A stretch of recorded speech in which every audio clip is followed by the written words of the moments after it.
नमस्ते दोस्तों, मैं हूं निर्मला। मेरे चैनल पर आपका बहुत बहुत स्वागत है।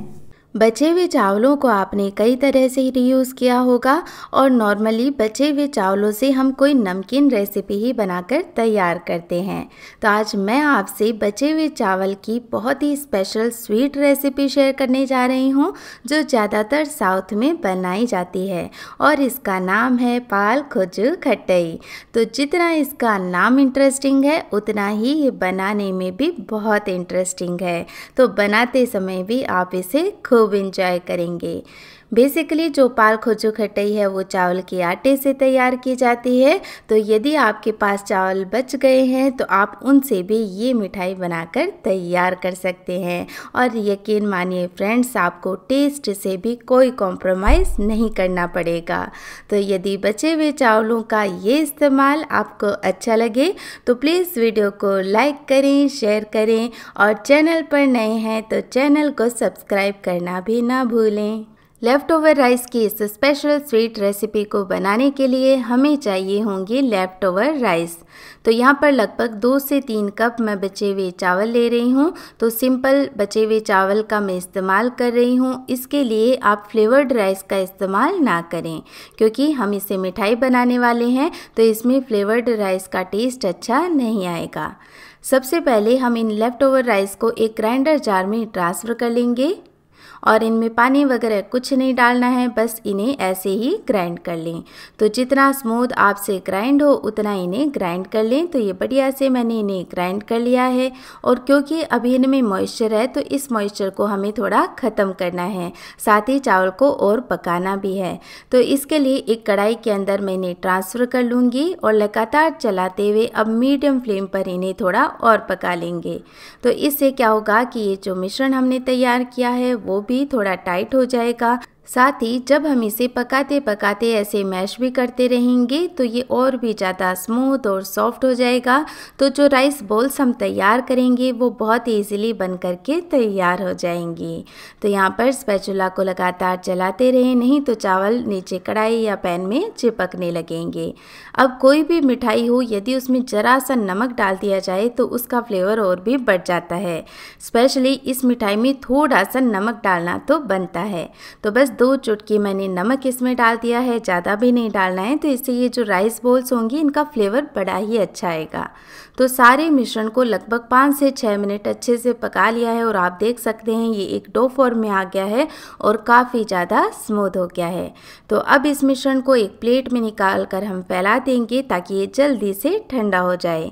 अब यदि यही रेसिपी आप चावल के आटे से तैयार करना चाहते हैं तो इसके लिए क्या करें कि पानी उबाल लें और उसमें चावल का आटा डाल लें और इस तरह से फिर उसका डो तैयार हो जाएगा। तो फिर आगे की प्रोसेस आप सेम वे में कर सकते हैं।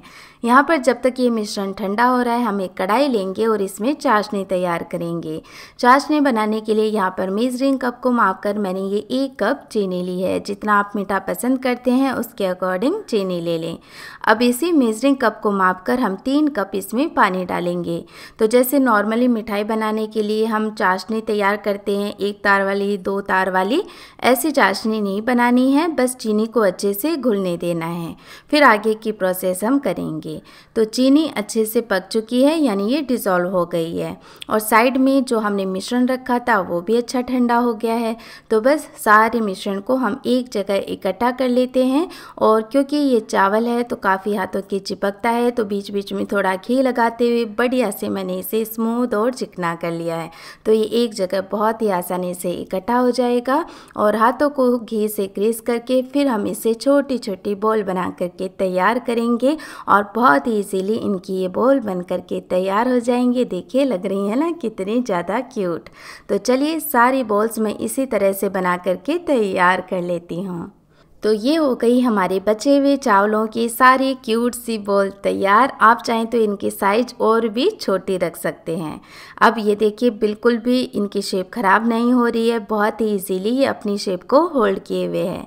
तो अब इन सारी राइस बॉल्स को हम डालेंगे इस चाशनी के अंदर। बढ़िया उबाल इसमें बना हुआ है और लगभग 4 से 5 मिनट इस चाशनी के अंदर इन राइस बॉल्स को हमें पकाना है ताकि ये थोड़ी फूल भी जाएँ, अच्छे सॉफ्ट हो जाएँ और चाशनी जब इनके अंदर चली जाएगी तो ये जैसे ही आप खाएंगे आपके मुंह में ही घुल जाएगी। इतनी टेस्टी राइस बॉल्स ये बन करके तैयार होती हैं। तो देखिए कितनी बढ़िया से ये पक रही हैं और बहुत ही ज़्यादा सुंदर दिखाई दे रही हैं। देखने में तो ये रसगुल्ले जैसी ही लग रही हैं। 5 से 6 मिनट इन राइस बॉल्स को मैंने पका लिया है और अब धीरे धीरे चाशनी भी गाढ़ी होने लगी है। तो अब हम क्या करेंगे, इस मिठाई के टेस्ट को और भी बढ़ाने के लिए इसमें डालेंगे 1 कप दूध। इससे ज़्यादा दूध डालने की ज़रूरत नहीं है, बस 1 कप दूध में ही ये मिठाई बहुत ही टेस्टी बनती है। अब ट्रेडिशनली इस मिठाई में कोकोनट मिल्क भी डाला जाता है, लेकिन वो हर जगह इजीली अवेलेबल नहीं रहता है। तो कोकोनट मिल्क जैसा टेस्ट लाने के लिए मैं इसमें जो नारियल का बुरादा आता है वो इस्तेमाल कर रही हूँ। आप चाहें तो ताज़ा नारियल भी डाल सकते हैं, तो इससे हमें वही फ्लेवर मिल जाएगा और हमारी मिठाई बहुत ही टेस्टी बनेगी। अब नारियल का पाउडर इस दूध में अच्छे से पक जाएगा और फूल जाएगा और फ्लेवर भी इसमें अच्छे से आ जाएगा। तो दूध और नारियल का बूरा डालने के बाद 5 से 6 मिनट हम इसे और पका लेंगे। फिर मैं इसमें थोड़े से केसर के धागे डाल रही हूँ फ्लेवर के लिए और साथ ही डाल रही हूँ इलायची का पाउडर। तो अब ये केसर और इलायची का पाउडर डालकर हम 2-3 मिनट के लिए इसे और पका लेते हैं। केसर डालना यहाँ पर टोटली ऑप्शनल है। मैं आपको बढ़िया प्रेजेंटेबल रेसिपी देना चाहती हूँ ताकि आपको देखने में ये रेसिपी अच्छी लगे, इसलिए मैंने केसर का इस्तेमाल किया है।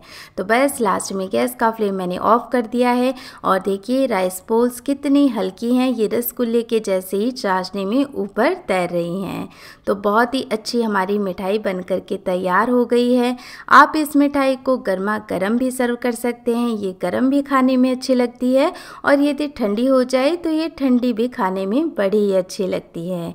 देखिए एक राइस बॉल मैं आपको दिखाती हूँ। तो शुरू में ये काफ़ी टाइट थी, लेकिन जैसे जैसे हमने इसे पकाया है ये काफ़ी सॉफ्ट और जूसी हो गई है और कितनी ज़्यादा बढ़िया दिखाई दे रही है। तो इस तरीके से हम बचे हुए चावलों से ये स्पेशल मिठाई बना करके तैयार कर सकते हैं, वो भी बहुत ही आसान तरीके से। जब ये मिठाई थोड़ी रूम टेम्परेचर पर आ जाएगी तब मैं इसके ऊपर थोड़ा सा पिस्ता गार्निश कर दूंगी। ये टोटली ऑप्शनल है, आप चाहें तो अपनी मनपसंद की कोई भी ड्राई फ्रूट से इसे सजा सकते हैं। तो ये हमारी बहुत ही जूसी टेस्टी पाल खोजू खटाई बन करके तैयार है। तो चलिए इसे सर्व कर लेते हैं। तो लग रही है ना फ्रेंड्स बहुत ही ज़्यादा टेम्पटिंग। चलिए इसे हम तोड़कर भी देखते हैं। और ये देखिए फ्रेंड्स बहुत ही ज़्यादा रसीली मिठाई बन करके तैयार हुई है, वो भी इतने सस्ते में। तो आपको बचे हुए चावलों का ये इस्तेमाल कैसा लगा मुझे कमेंट करके ज़रूर बताएं। और जब भी आप ये रेसिपी ट्राई करें प्लीज़ अपनी फीडबैक मेरे साथ ज़रूर शेयर करें। अपना कीमती समय देने के लिए आपका बहुत बहुत धन्यवाद। मिलते हैं एक और नई वीडियो के साथ, तब तक के लिए टेक केयर, बाय बाय।